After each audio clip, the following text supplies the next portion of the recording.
So you're thinking about moving to Culver City, California? Well, in this video, I'm going to show you Culver City.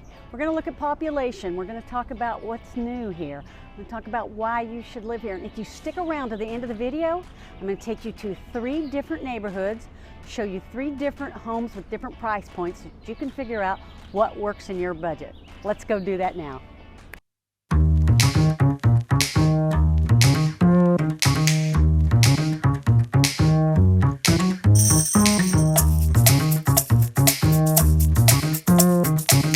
So if this is your first time to this channel and you want to know everything about living in Culver City, California, then click on that subscribe button and then tap on the bell for instant notifications.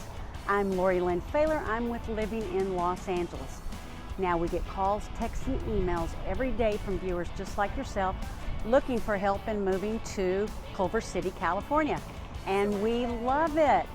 So whether you're moving in 9 or 90 days, if you're moving to Los Angeles from outside of the state, if you're moving from another city within the side of the state, or you're just moving from another city within Los Angeles County, give us a call, text, or an email. Just shout at us however you can so we can help you make a smooth move to Culver City, California.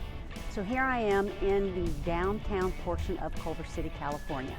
There are just under 41,000 people that live here. We are located on the west side.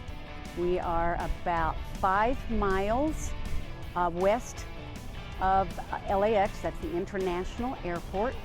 We are 5 miles east from your beaches, that's the Marina del Rey and the Venice beaches. Do you see a little thing going on here that we're a lot of 5 miles away from everything?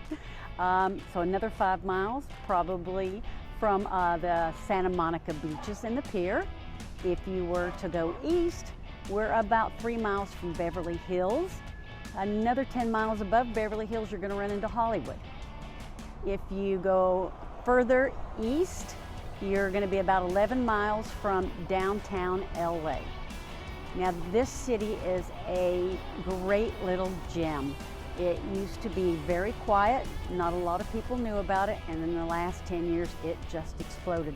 A lot of businesses have come here since then.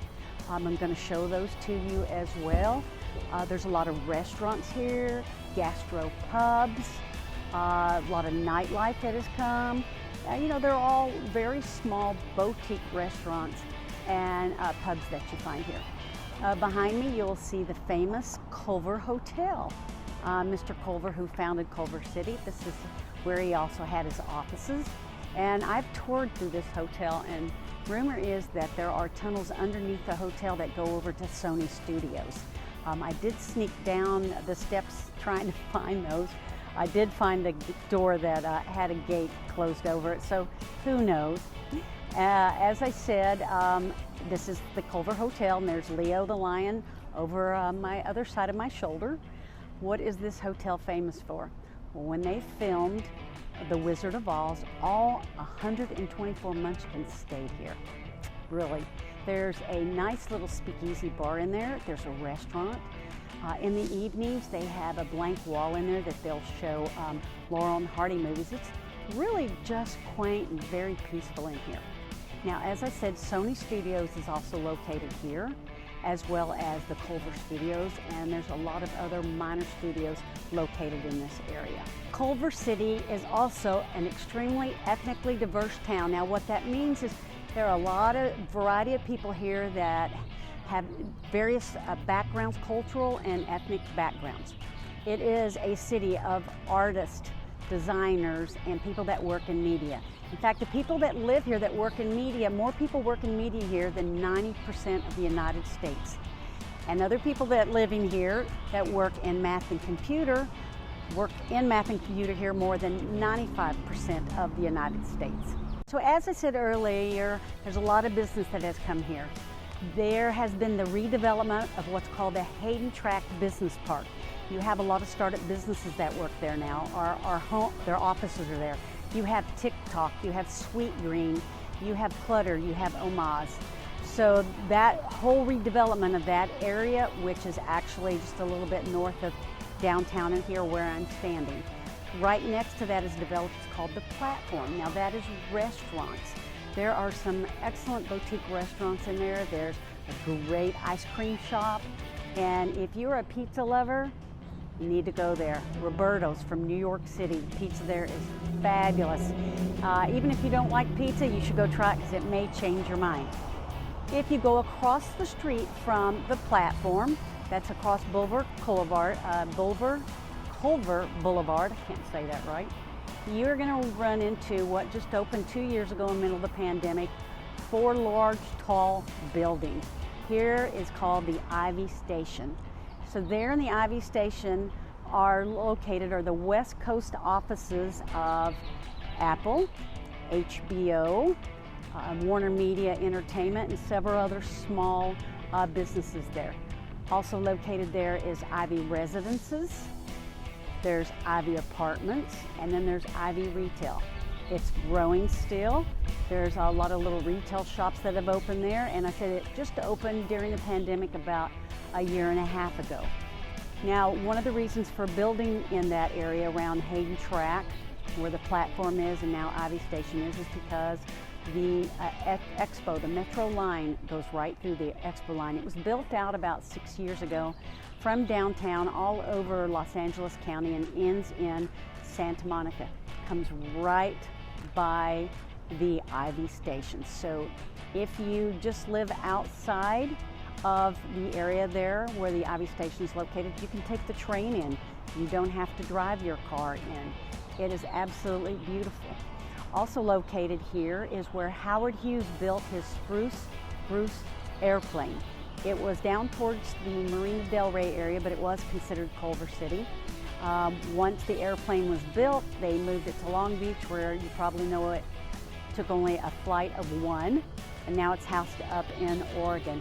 But now that hangar was turned into a film studio for various TV shows and film, and now Google occupies that location.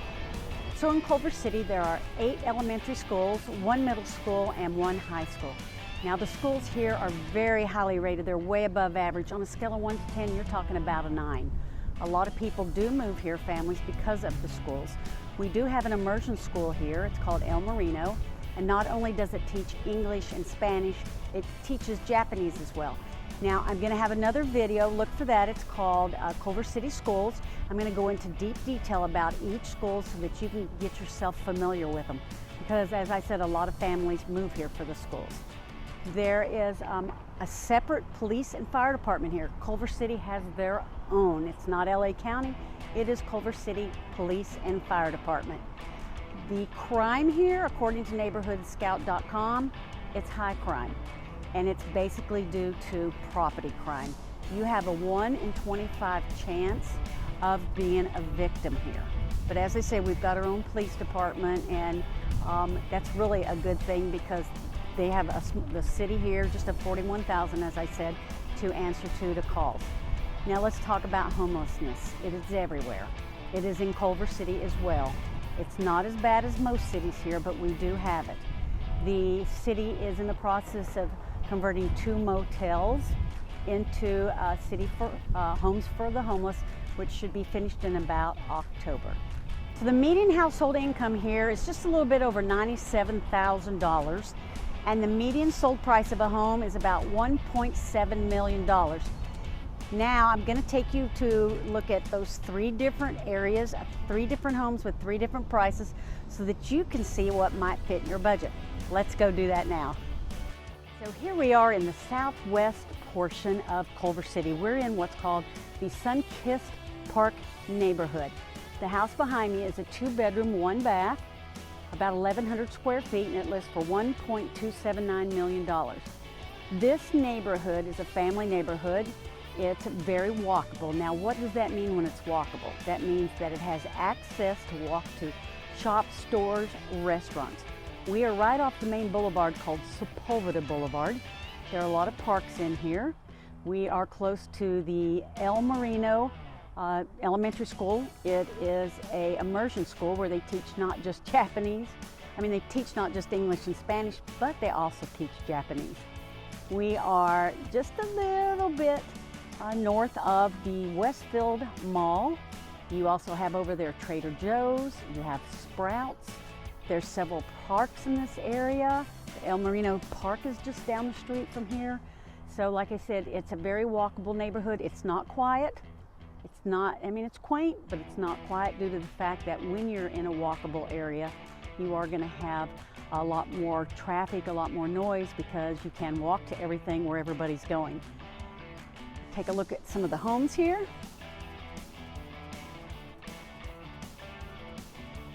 And again, this is the Sunkist Park neighborhood. Homes range anywhere from $900,000 and up. They probably cap out around $1.9 million. We're now in the southeast section of Culver City. This is called the Culver Crest area. It is a highly coveted area due to where it is here.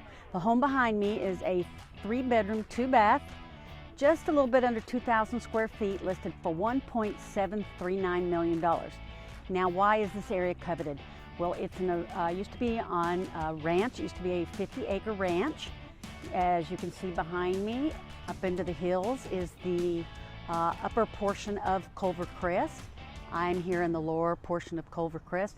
There is no commercial buildings in this area. It's all residential. There's about 170 homes here.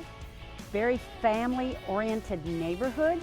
We're close to, well, we're less than half a mile to the West LA College. We're close to the parks. We are also close to the El Rincon Elementary School, top-notch elementary school here. You can see sidewalks in this area as well. A lot of the residents tend not to move out of this area. We recently had a few homes come on the market. People move in here and they stay here for quite a while. Very family-oriented. All the neighbors know each other. They all take care of each other. It's kind of a hidden little gem here in Culver. So here we are on the east side of Culver City. The home directly behind me, it's a 3-bedroom, 3-bath. It's just under 2,200 square feet, and it lists for $2.35 million. This side of town, on the east side where we are, is very close to a lot of the outdoor parks. You've got the Kenneth Hahn Park, absolutely beautiful. It's got a pond in it. It's got picnic areas, places to walk your dogs. We are near the Baldwin Hills Overlook, where the Culver City Steps is located. Very famous steps. You hike up to the top via the steps and you can see all of Culver City. Right next to that is the Culver City Park that has the dog park. It's called the Boneyard. There's also a skate park in there. We're not very far from some of the shopping centers. The original C's Candy factory and store is about half a mile from where we are as well. We are close to Obama Boulevard, which takes you straight to downtown LA. Let's look at this little neighborhood in here. So your homes here are between $1.2 million and up. It's a really nice, quaint neighborhood. You can see a little bit of hills, a little bit of street. Lots of sidewalks here, very family friendly. You can see where you can get out and walk on the weekends and enjoy this beautiful weather.